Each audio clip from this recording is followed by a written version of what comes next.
রাজিতাকে বিছানার উপরে ফেলতেই রাজিতা আবার চেঁচিয়ে উঠল। ওমা গো, আমার কোমরটা মনে হয় ভেঙে গুঁড়ো গুঁড়ো হয়ে গেছে। এত জোরে কেউ আছাড় মারে? আনান ওকে নকল করে বলল, ওমা গো, আমার কোমরটা মনে হয় ভেঙে গুঁড়ো গুঁড়ো হয়ে গেছে। এমনভাবে বলছে যেন আমি ওনাকে আকাশ থেকে ফেলেছি। আকাশ থেকে না ফেলুন আপনার। এইটুকু বলেই থেমে গেল রাজিতা। আনান ওর কাছে এগুতে এগুতে বলল, এত কষ্ট করে কোলে করে নিয়ে আসলাম, ধন্যবাদ দিবে কি উল্টো আমাকেই কথা শোনাচ্ছে? ওই জন্যই তো বলে যে মানুষের ভালো করতে নেই। আপনার ভালো আমার লাগবে না। একে তো ধোকা দিয়ে বিয়ে করেছে, তার ওপর জোর খাটাচ্ছে। আমাকে তেমন মেয়ে পাননি যে জোর খাটিয়ে সব করবেন। আনান হাসতে হাসতে রাজিতার আরও কাছে এগিয়ে যায়, একদম রাজিতার মুখের সামনে গিয়ে বলে, কি জোর করে কি করলাম মিসেস? রাজিতা এক ধাক্কায় আনানকে সরিয়ে দিয়ে বলল, কি কিছুই করতে পারবেন না, একদম আমার কাছে আসবেন না। কাছে আসলে কিন্তু আমি। আবার কি কলম অ্যাটাক করবে নাকি? বলে হো হো করে হেসে ওঠে আনান। তুমি কি ভেবেছ, হ্যাঁ, আমি তোমাকে বিয়ে করেছি বলে তোমার রূপের আগুনে জ্বলে পুড়ে খাক হয়ে গেছি? মোটেও না। আমার জন্য কত মেয়ে পাগল, আর আমি কিনা তোমার মতো একটা ক্যাবলা মেয়ের জন্য পাগল হব? নেহাত দাদু ওয়াদা করেছিল তোমার দাদুকে, নইলে তোমার দিকে আমি ফিরেও তাকাতাম না। তো কে বলেছে আমার দিকে ফিরে তাকাতে? যেসব মেয়েরা আপনার জন্য পাগল তাদের কাছে যান। হেই, লেসেন, তুমি অপরিচিত হলেও আজ থেকে আমার বিয়ে করা একমাত্র বউ, আর তোমার জন্য আমি যা করছি শুধুমাত্র একজন স্বামীর দায়িত্ব হিসেবেই করছি। তুমি চাইলে আরও কিছু স্বামীর দায়িত্ব পালন করতে পারি। বলেই আবার রাজিতার দিকে এগিয়ে যেতে থাকে আনান। রাজিতার ফোলা ফোলা মুখটা এবার লজ্জায় রাঙা হয়ে যায়। দুই হাতে মুখ ঢেকে বলতে থাকে, একদম কাছে আসবেন না, আমি মাত্র অনার্স দ্বিতীয় বর্ষে পড়া বাচ্চা একটা মেয়ে। আনান হাসতে হাসতে রাজিতার পেছন থেকে বালিশটা নিতে নিতে বলল, অনার্স দ্বিতীয় বর্ষে পড়া একটা মেয়ে যে বাচ্চা হয় তা তো আগে জানতাম না। তোমার থেকে আজ বাচ্চার একটা নতুন সংজ্ঞা শিখলাম। তোমার থেকে দেখছি অনেক কিছু শিখতে হবে আমার। তুমি কি ভেবেছিলে আমি তো বালিশটা নিচ্ছিলাম ঘুমাবো বলে? তুমিও ফ্রেশ হয়ে এসো, ওসব রংচং ধুয়ে আসো। কান্না করতে করতে মুখের একেবারে ১৩-১৪টা বাজিয়ে ফেলেছ। আর এসব ঢংমার্গা কাপড় চেঞ্জ করো। কিছু না পেলে দেখো, মা মনে হয় আলমারিতে তোমার জন্য কিছু কাপড় চোপড় রেখেছে। ভয় পেও না, তুমি না চাইলে আমি তোমাকে কোনো কিছুতে জোর করব না।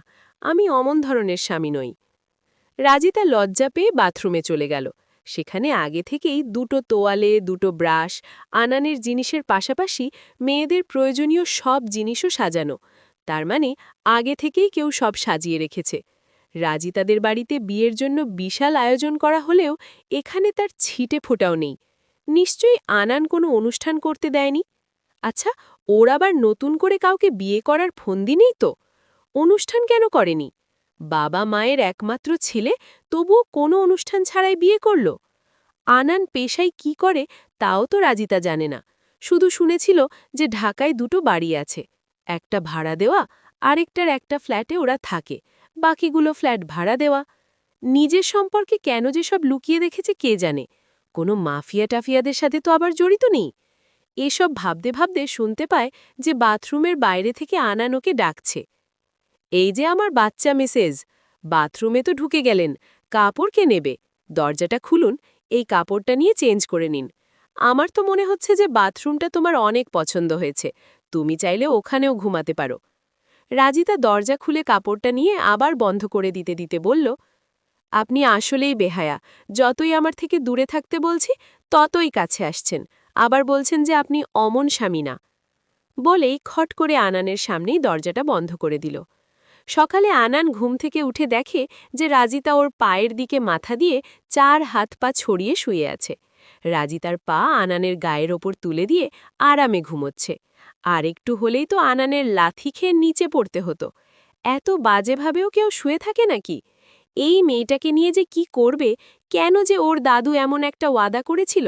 ও জীবনেও ওর দাদুকে ক্ষমা করতে পারবে না, ভাবতে থাকে আনান। তারপর রাজি তার মাথার নিচে একটা বালিশ দিয়ে দিল আর কাঁথা দিয়ে শরীরটা ঢেকে দিল। আনানের মা এর মধ্যে ২ বার কাজের মেয়েটাকে পাঠিয়েছে আনান আর রাজিতাকে ডেকে আনার জন্য। আনান রাজিতাকে ঘুম থেকে না তুলে যেতেও পারছে না। অবশেষে হাতে পানি নিয়ে রাজিতার চোখে মুখে ছিটিয়ে দিল আনান। পানির ছিটায় ধরফর করে লাফিয়ে উঠল রাজিতা। তারপর সামনে পানির গ্লাস হাতে আনানকে দেখতে পেয়ে বলল, কি করছেন এসব? আমার বাচ্চা মহারানীর ঘুম ভাঙাচ্ছি। তো কিভাবে ভাঙাবো? আমার তো মনে হয় তোমার ঘুম ভাঙানোর জন্য মাইক আনতে হবে। যাও তাড়াতাড়ি ফ্রেশ হয়ে এসো। কাল থেকে যেন দেরি না হয়, তাহলে নেক্সট টাইম বালতি ভর্তি পানি রেডি থাকবে বলে দিলাম। বলেই হন করে রুম থেকে বেরিয়ে গেল আনান। খাবার টেবিলে সবাই রাজিতার জন্য অপেক্ষা করছে দেখে লজ্জায় রাজিতার মুখটা এইটুকুন হয়ে গেছে। খাওয়া শেষে রাজিতা ওর শাশুড়িকে গিয়ে আস্তে আস্তে বলতে লাগল, আমি ওই বাড়িতে কখন যাব আন্টি? এটুকু বলতেই রাজিতা জোরে বলে উঠল, আমাকে ওই বাড়িতেও যেতে দেবে না নাকি?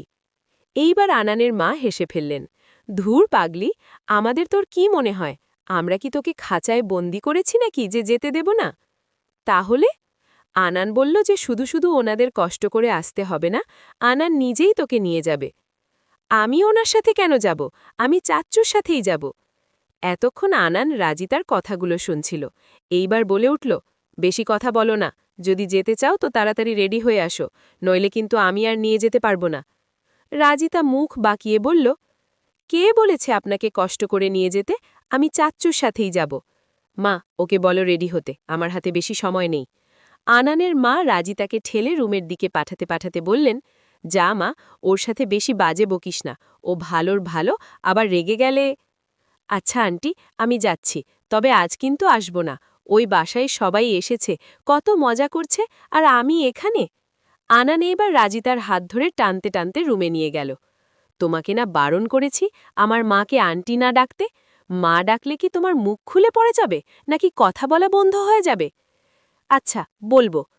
বাইরে বলবো বললেও রাজিতা মনে মনে ভাবতে থাকে যে কাল রাতে কি সুন্দর হেসে হেসে কথা বলছিল, আর সকালে উঠেই মুখটা একেবারে রামগরুরের ছানার মতো গোমরা করে রেখেছে। কি লোক রে বাবা! ওই আন্টি ঠুক্কু মা ঠিকই বলেছে, এর মুড সুইং হয় খুব দ্রুত। রাজিতা গাড়ি থেকে নামতেই ওর চাচাতো বোন নীলা আর রিমি ছুটে আসে। নীলা রাজিতাকে জড়িয়ে ধরে বলতে থাকে, সরি রে, আমার জন্য তোর জীবনটা নষ্ট হয়ে গেল, আমাকে ক্ষমা করে দিস বোন। এটুকু বলতে না ধুলতেই যখন আনান গাড়ি থেকে নামল, তখন নীলা সহ বাকি সবাই হা করে তাকিয়ে আছে আনানের দিকে। কি এই সুন্দর ছেলেটা!